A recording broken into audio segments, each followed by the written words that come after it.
Hi, I'm Assemblyman Paul Honeman, represent the East Anchorage section on the Municipal Assembly. And recently, myself, as the chair of the Public Safety Committee on the Assembly, as well as Assemblyperson Mike Gutierrez, working in coordination with Senator Kevin Meyer of the Alaska State Senate, are co-sponsoring legislation at the state level and soon to be proposing a municipal ordinance which would outlaw a product. It's a synthetic cannabinoid. Say that 3 times fast. It is a synthetic cannabinoid which is being marketed as incense, being sold in Anchorage. It is primarily marketed towards our youth and our military, seem to be the primary super users of this product. It is not regulated by FDA. It is not regulated by the ATF. It is not a tobacco product, so there is no age restrictions, and it is not at this point currently criminal to either manufacture, possess, or sell a product known as spice or spike, K2 or salvia. And there's many packaging, and it looks generally pretty psychedelic in nature, kind of fun colors. And again, sold with different packaging that generally tells you that it's not fit for human consumption. But make no mistake, it is not incense. It is not meant for the purpose of its packaging. The synthetic that it is sprayed with is actually very toxic, and it creates real problems to a person's body after they ingest it. Many different ways. You can ingest it through liquid, through a drink, in solid form through your food, or you can roll it and smoke it much like you would any other type of tobacco product. Again, it's not tobacco, so it's the synthetics that are sprayed on the leafy substance that creates the toxins and creates the problems that you're having in your body. Some of the effects that are being reported and the real-time problems are high escalated and elevated blood pressure, sometimes even reverse of that, low blood pressures, as well as body temperatures cooling down, and hallucinations. Sometimes real high levels of paranoia. Your pulse rate and heart rate goes up, and in fact it has been known to create physical effects that will hospitalize a person's up to, including more than a 24-hour stay. Some of the effects are known average of 6 to 8 hours, but sometimes effects are still felt within a 24-hour later after ingesting it.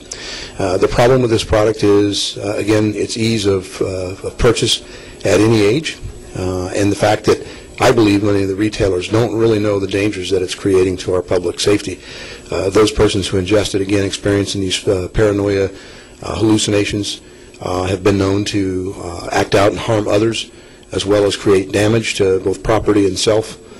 We've had reported suicides, people who get seriously ill, and again, they have vomiting and nausea, and sometimes into seizures. When they come about, they don't recall the problems that they were having or experiencing, and frankly, we've had people who have operated motor vehicles, and which was that in of itself would be an illegal act, operating under the influence of anything, but the substance itself is not banned. So recently, we've got some reports that this subject is in substances being able to be tested for, whereas probably within the last year or so that's only been happening.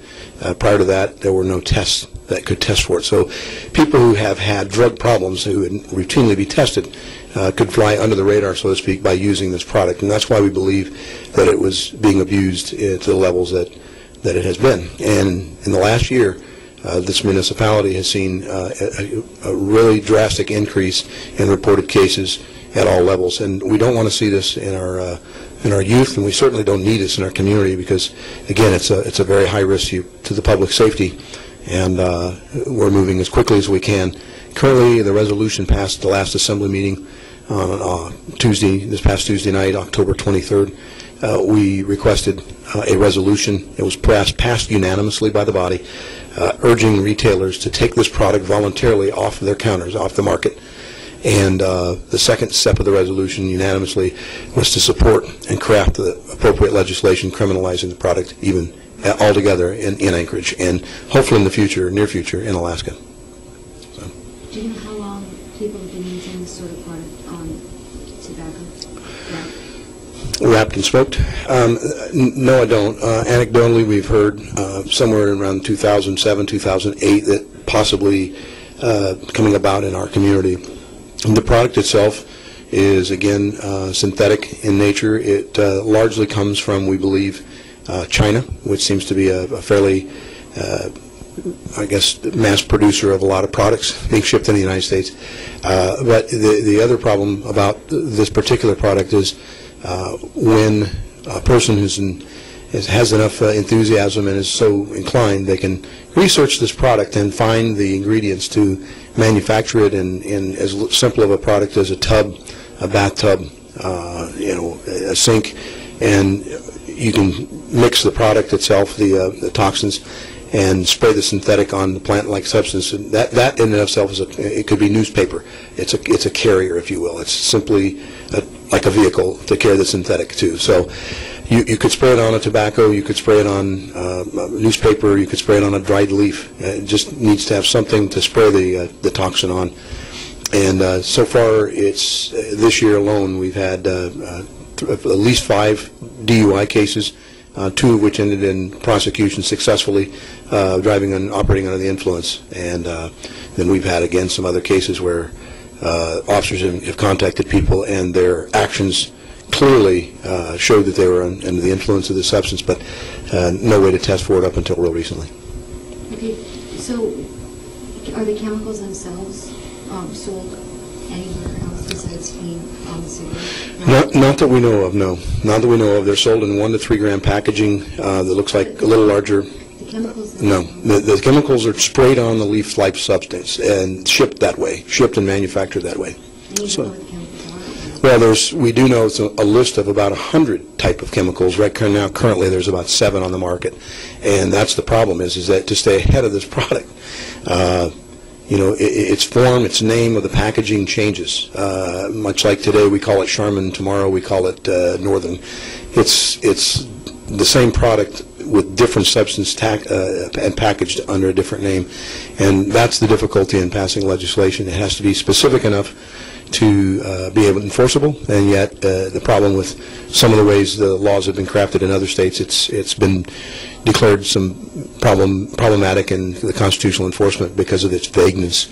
And so no, there's no, I mean, not to say that there's not someone here that hasn't developed the chemicals and the toxins by using chemistry, I guess you could say, and the sciences that are out there, but aren't, to my knowledge. I don't know of that, but that's our concern. We want to get ahead of this and make it illegal to even to manufacture these chemicals through the process of chemistry.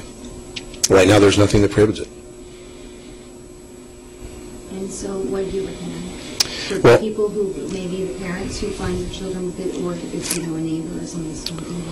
Well, first of all, it's again the ingesting through drinking or eating it through a foodstuff or smoking it is where the problem lies, because it's a toxin that really is largely unknown what it'll do, what its effects with. It's only been lab tested in well, to any great length, it's only been lab tested in pigeons and mice. And the chemist who came across the I guess you could say the chemical toxins that were developed. Actually, these were classified as mistakes. They were looking for effects of marijuana in a synthetic form. At least they would declare the medicinal side of it. They came across these chemicals, created a toxin that had no medicinal value, declared them as mistakes, and discarded the actual manufactured product because they knew it was hazardous. The problem is someone published the works and their findings because it's science. And now you find, because of the internet and because of the explosion of transference of information, people are finding out that even this mistake that was made by a well-meaning chemist at a manufacturing company, who he himself is now urging people not to consume this product because of its toxicity and its hazard. But frankly, this was a mistake that should have been discarded. And absent the fact that we are in an information age and our community has the right to know a lot of things, it was shared information, and of course it doesn't take much to put this together. Basement chemist.